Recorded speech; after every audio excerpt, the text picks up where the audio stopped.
అందరికీ నమస్కారం. ఈ వీడియోలో కాశీనయన ఆశ్రమాన్ని దర్శించడానికి వెళ్తున్నాం. మనం దర్శించబోతున్న ఈ కాశీనయన ఆశ్రమం ఆత్మకూరు గ్రామంలో నెల్లూరు పొట్టి శ్రీరాములు జిల్లాలో ఉంది. ఈ కాశీనయన ఆశ్రమం ఆత్మకూరు నుంచి 2 కిలోమీటర్ల దూరంలో, అలాగే నెల్లూరు నుంచి 52 కిలోమీటర్ల దూరంలో ఉంటుంది. ఇక్కడ కాశీనయన అనగా ఒక ఆధ్యాత్మిక గురువు. ఈ ఆధ్యాత్మిక గురువు అయినటువంటి శ్రీ కాశీనయన ఆంధ్రప్రదేశ్లోని శ్రీ పొట్టి శ్రీరాములు నెల్లూరు జిల్లా సీతారాంపురం మండలం పెడిసిపల్లిలో జన్మించాడు. ఇతని తల్లిదండ్రులు కాశమ్మ మరియు సుబ్బారెడ్డి. ఈ కాశమ్మ సుబ్బారెడ్డి దంపతులకు ఇతను 2వ సంతానం. ఇతను అసలు పేరు మొన్నల్లి కాశీరెడ్డి. ఇతను జనవరి 15, 1895లో జన్మించాడు.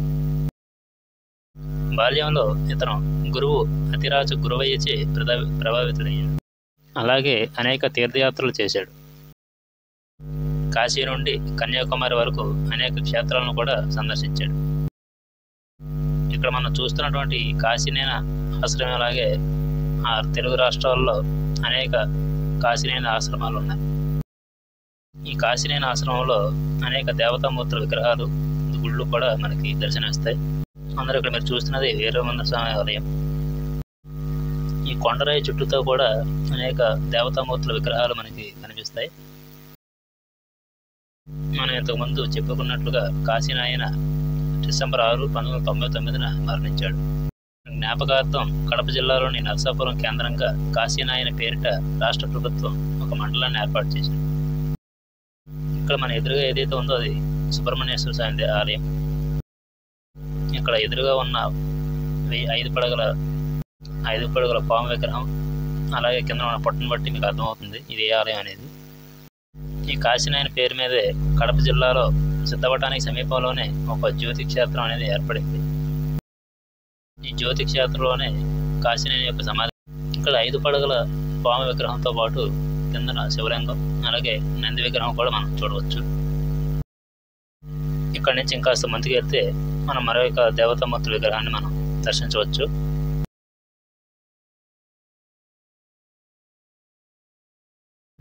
ఇక్కడ మనం యమధర్మరాజు యొక్క విగ్రహాన్ని మనం చూడవచ్చు.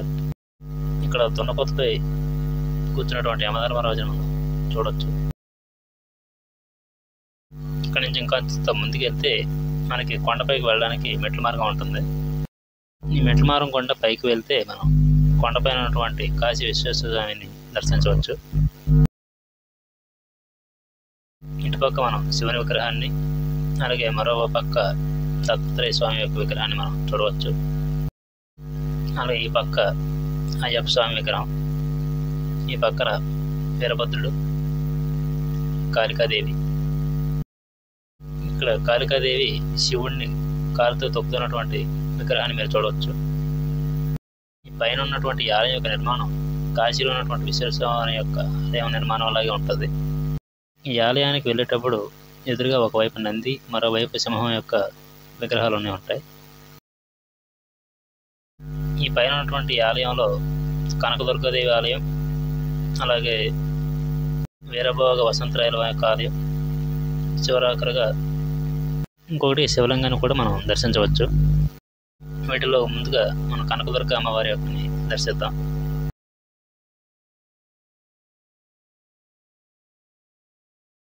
ఇక్కడ మీరు చూస్తున్నది వీరభోగ వసంతరాయలు అన్నమాట. కలియుగంలో కలి ప్రభావం ఎక్కువైనప్పుడు ఈ అవతారాన్ని శ్రీ మహావిష్ణువు ఎత్తి పాప ప్రక్షాళన చేస్తాడనేది పురాణ గాథ. ఇది ఈ ఆలయం యొక్క ధ్వజస్తంభం. ఇక్కడ మనం చివరిగా దర్శించబోయేది నర్మదబాన శివలింగం అన్నమాట. ఈ శివలింగం పక్కనే త్రిశూలం, ఆ వెనకాతల ఆదిశేషుని మనం చూడవచ్చు. ఈ ఆలయం యొక్క వెనక భాగం నుంచి ఈ ఆలయాన్ని చూస్తే ఎంతో సుందరంగా మనకు అనిపిస్తుంది. ఈ గుట్టపోయినటువంటి ఉన్న దేవాలయాల్ని సందర్శించిన తర్వాత మనం ఇప్పుడు అయ్యప్ప స్వామి ఆలయాన్ని దర్శించడానికి వెళ్తున్నాం. ఈ ఆలయంలో కూడా ఎన్నో శిల్పాలు అవి కూడా మనం చూడవచ్చు. ఇక్కడ ఉన్న ఈ అయ్యప్ప స్వామి యొక్క ఆలయ గోడలపైన అష్టాదశ శక్తిపీఠాలను, దానికి సంబంధించిన అమ్మవారి యొక్క విగ్రహాలను మీరు గమనించవచ్చు. అలాగే ఈ చుట్టూ ఉన్న స్తంభాలపై కూడా జ్యోతిర్లింగాలను కూడా మీరు దర్శించవచ్చు. ఈ ఆలయం యొక్క గోడల చుట్టూతో కూడా నల్లరాయితో నిర్మించినట్లుగా ఉంది. మనం చూడండి, ఇవన్నీ కూడా అష్టాదశ శక్తి పీఠాలు. ఇక్కడ ఆలయం యొక్క 4 వైపులో కూడా అష్టాదశ శక్తి పీఠాల యొక్క అమ్మవార్ల యొక్క విగ్రహాలను మనకి ప్రతిష్ఠించారు. ఇది అయ్యప్ప స్వామి ఆలయం ఎదురుగా ఉన్నటువంటి ధ్వజస్తంభం. ఆ ధ్వజస్తంభాన్ని ఏకరాతితో నిర్మించినట్లుగా తెలుస్తోంది. ఈ అయ్యప్ప స్వామి ఆలయం దర్శించిన తర్వాత మన పక్కన ఉన్నటువంటి మరొక ఆలయాన్ని దర్శించడానికి వెళ్దాం.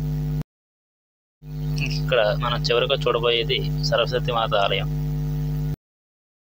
రండి, అమ్మవారిని దగ్గర నుండి చూద్దాం. ఇది సరస్వతి అమ్మవారి ఆలయం. ఇక్కడ ఈ కాశీనయన క్షేత్రానికి వచ్చినటువంటి వేలాది మంది భక్తులకు అన్నదానం చేయించే ప్రక్రియను కాశీనయన ముందుగానే చేయించాడు. ప్రతిరోజు కూడా అన్నదాన కార్యక్రమం అనేది జరుగుతూ ఉంటుంది.